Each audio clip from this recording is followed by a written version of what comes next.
प्राचीन अरब देश में सेबियंस प्रजाति के एक मूर्ति पूजक महिला ने एक बच्चे को जन्म दिया था। उस महिला ने जन्मते बच्चे को अपनी नौकरानी के हवाले करके कहीं चली गई थी। आखिर ऐसा क्या राज था? क्या कोई सामाजिक दबाव के चलते या किसी अपमान से बचने के लिए ऐसा किया था? कोई भी माँ कैसे किसी जन्मते बच्चे को छोड़ेगी? क्या उसका जैविक पिता कोई और था? किस राज को छुपाने के लिए उसने ऐसा किया था? कुछ बुद्धिजीवों ने दलील दिया कि उस वक्त ऐसा ही होता था। एक दो छोटे उदाहरण इनके ही अपने लेखों की किताबों से दिखा दिया, जिसको लिखने के पीछे मकसद ही यही था। सभी मान भी लिए, जबकि हकीकत कुछ और था। नौकरानी किसी तरह छुप छुप के उस बच्चे को पाल रही थी, फिर उसने भी किसी और को सौंप दिया। उससे भी लोग पूछने लगे तो उसने किसी और को सौंपा। इस तरह उसे दूध पिलाने वाली 4 माँओं का जिक्र मिलता है। जब सबने इनकार किया तो बच्चे को वापस लाया गया। उसके बाद उसके चाचा ने इसका पालन पोषण शुरू किया। चाचा उस कबीले के प्रमुख थे। इनका परिवार मूर्तियों की पूजा और वहाँ के एक प्रमुख मंदिर के प्रबंधन का काम किया करते थे।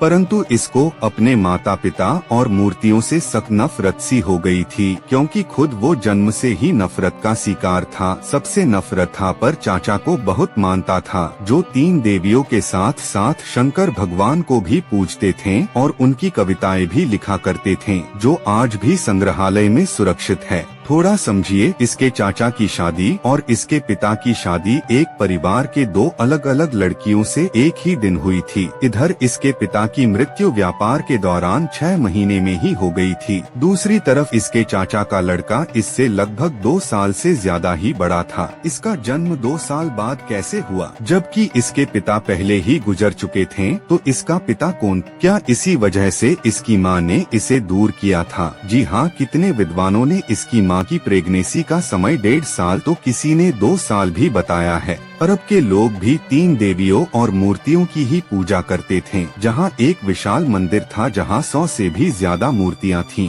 वहाँ दूर दूर से लोग आते थे। वहाँ वही लोग ज्यादा आते थे जिनकी औलाद नहीं थी। वहाँ महिलाएं मासिक धर्म के दौरान कम वस्त्रों में आकर परिक्रमा और दर्शन करती थीं। पहले अरब देश में महिलाओं का बहुत इज्जत और सम्मान था। अलग अलग समय में अनेकों महिलाओं ने वहाँ शासन किया था और घर की भी मुखिया हुआ करती थी। कुछ गलत प्रथा भी थी, जहाँ महिलाओं के साथ भेदभाव था, परंतु कुछ कबीलों तक ही सीमित था। इस बच्चे की परदादी भी एक व्यापारिक महिला थी, जिसने अपनी मर्जी से इसके परदादा के साथ शादी की थी। उसने पहले भी अपनी मर्जी से 2 शादी की थी और छोड़ चुकी थी। इस बच्चे के पिता से एक धनवान लड़की शादी करना चाहती थी, बदले में 100 ऊंट भी दे रही थी, पर किसी कारण शादी नहीं हो सकी। और भी उदाहरण है तो देखा कि उस वक्त से पहले या उस वक्त में भी महिलाएं कितनी आजाद और संपन्न थीं। इधर अब दादा और चाचा ही इसके सब कुछ थे।